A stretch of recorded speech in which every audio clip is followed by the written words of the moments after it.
ბრუნდებით გურიას, სადაც გაკეთდება კომენტარები ადგილზე, როგორც იცით, იმყოფება პრემიერ-მინისტრი, მინისტრთა კაბინეტის წევრებთან ერთად. ეს არის სოფელი შრომა, სადაც ოპერატიული შტაბი არის და პრემიერ-მინისტრი ადგილზე გაეცნო არსებულ ვითარებას, მანამდე კი გაიმართა საკოორდინაციო შტაბის სხდომა.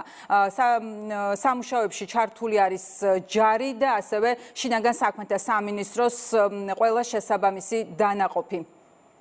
ველოდებით პრემიერ-მინისტრის კომენტარს.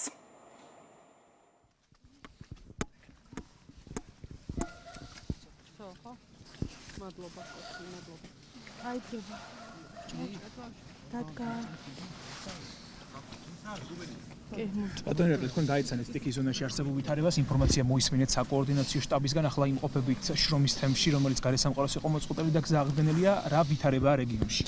აქტიურ რეჟიმში გრძელდება სამუშაოები, ვითარება კვლავაც საკმაოდ რთულია. ერთ-ერთი კრიტიკული მონაკვეთი იყო სოფელ შრომამდე მოსასვლელი გზა.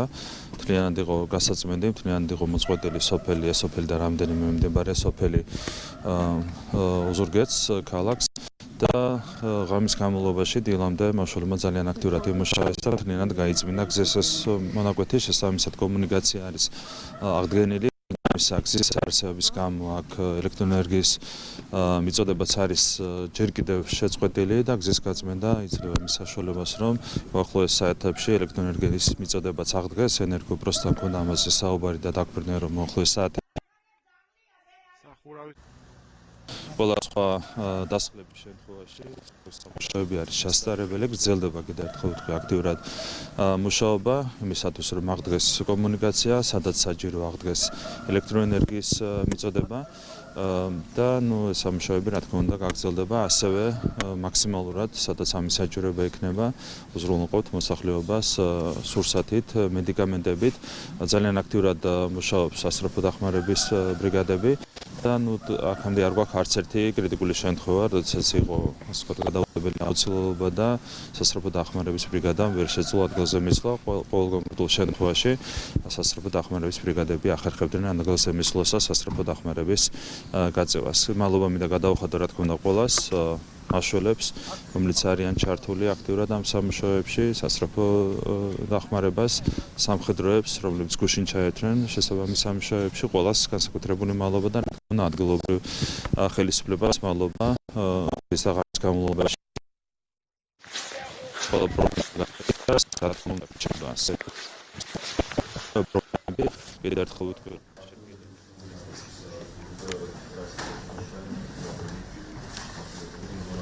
ყურადღება იქნება გამახვილებული იმისათვის, რომ კომუნიკაცია აღდგეს, სხვადასხვა საშუალება იქნება ჩართული ამ პრობლემების მოგვარებაში. კითხავთ ოპოზიციის სპეკულაციებზე, თქვენ ისაუბრეთ არსებული ვითარების შესახებ და ჩვენ ვისმენთ ოპოზიციისგან სპეკულაციურ განცხადებებს ამ ვითარებაში. რეალურად თქვენ ხედავთ, რომ მაქსიმუმი კეთდება პრობლემების მოსაგვარებლად, სირთულეები არის ბევრი. გამომდინარე იქიდან, რომ იყო დიდთოვლობა უპრეცედენტო. აქ ადგილობრივები როგორც ამობენ 1972 წელს იყო ბოლოს ამ მასშტაბის დიდთოვლობა რეგიონში, შესაბამისად თავადაც შეგიძლიათ განსაჯოთ, რამდენად დიდია სტიქიის მასშტაბი. არის თოვლით დაფარული გზის მონაკვეთები და აქტიურად წარიმართება გაწმენდითი სამუშაოები. თავიდან ბოლომდე არის მობილიზებული უკლებლივ ყველა უწყება გუშინდელი დღიდან უკვე ჯარის ჩათვლით იმისათვის, რომ ეს სამუშაოები სათანადო შესრულდეს. სირთულეები რჩება, პრობლემები რჩება, მაგრამ სრული მობილიზაციით განაგრძობენ უწყებები მუშაობას. ბატონო, სტიქიის სპეკულაციის თემა რომ გავაგრძელოთ, ჩვენ ხედავთ აქტიურად ამ თემაზე სპეკულაციებს, ასევე გუშინ შალვა პაპუაშვილის განცხადების მოკლე მონაკვეთის, მცირე მონაკვეთის ესე ამორჩევით გაშვება, არის თუ არა თქვენთვის იმის დამატებით მაგალითად რომ საჭიროა მედიის შესახებ კანონიზმი? ზოგადად ეს არის ძალიან მძიმე მოვლენა, არის რაღაც მოვლენები, რასთან დაკავშირებითაც სპეკულაციები არის მიუღებელი და სტიქია არის ერთ-ერთი ასეთი, ხო სტიქიის დროს ყველა უნდა იყოს ერთმოშტად შეკრული, თუმცა აქაც სამწუხაროდ კონკრეტული ძალები ცდილობენ სპეკულაციების აგებას. რა თქმა უნდა, ეს არის ერთ-ერთი მიზეზი, რადგანაც საჭიროა გარკვეული საკითხების უფრო ზუსტად რეგულირება, მათ შორის მედიასთან დაკავშირებული საკითხების უფრო ზუსტად რეგულირება. სპეკულაციები არის აბსოლუტურად მიუღებელი, განსაკუთრებით ასეთ პირობებში. ზოგადად მედიის კანონზეც კითხოთ, ვთქვით, რომ ეს ბრიტანული კანონის ანალოგია, გარკვეული სპეკულაციები ამ საკითხსაც მოყოლს სხვადასხვა შაფუთოს უკეთებენ თვითონ ოპოზიციის წარმომადგენლები ამ საკითხს. რატომ არის მნიშვნელოვანი ეს და კიდევ ერთხელ ხაზი რომ გავუშვათ იმას, რომ რეალურად დისკრიმინაცია რამდენად შეიძლება იყოს. ეს კანონპროექტი ითვალისწინებს ობიექტურობის სტანდარტების განსაზღვრას და შემდეგ ამ ყველაფრის აღსრულებას. ეს სტანდარტები ისედაც იყო მანამდე დადგენილი, თუმცა არსებობდა ინსტიტუციური მექანიზმები, რომელთა საშუალებითაც აღსრულდებოდა შესაბამისი კანონმდებლობა. ჩვენ ახალი კანონის მიღების შემდეგ გვექნება როგორც სტანდარტები, ასევე ამ სტანდარტების მიხედვით მოქმედების მექანიზმები, ინსტიტუციური მექანიზმები. აქედან გამომდინარე, ეს კანონპროექტი არის აბსოლუტურად გამართული და პარლამენტი, რა თქმა უნდა, სათანადო ვადებში უზრუნველყოფს ამ კანონის მიღებას. ერთი კითხვა მექნება სხვა პოლიტიკურ თემებზე. რამდენიმე სოფელი რჩება, სადაც არის პრობლემა, გადაადგილება შეზღუდულია, განიხილავთ თუ არა ამ სოფლებში მოსახლეობის ევაკუაციას და რამდენად არის ამის რესურსი? რეალურად ამ სოფლების შემთხვევაშიც არის ზუსტად იგივე სამუშაოები ჩასატარებელი, რაც სოფელში, რომლის შემთხვევაში საჭიროა გზის გაწმენდა და ამაზე მუშაობა წარიმართება. არის შემთხვევები, როდესაც შეიძლება ერთ დღეშიც ვერ მოხერხდეს გზის გაწმენდა და ამ შემთხვევაში ალტერნატიული საშუალებით შევლენ როგორც მაშველები, ასევე თავდაცვალების წარმომადგენლები შესაბამის სოფლებში იმისათვის, რომ შესაბამისი დახმარებით უზრუნველყონ მოსახლეობა. ევაკუაცია ნაკლებად აქტუალურია. როგორც ასეთი, როგორც ჩარევის ზომა, თუმცა რაც შეეხება სოფლებში შესვლას, უკლებრივ ყველა სოფელში უნდა შევიდეთ იმისათვის, რომ მოსახლეობას ადგილზე გაუწიოთ დახმარება. ეს არის თავი გეგმა, რომელიც გვაქვს დასახული.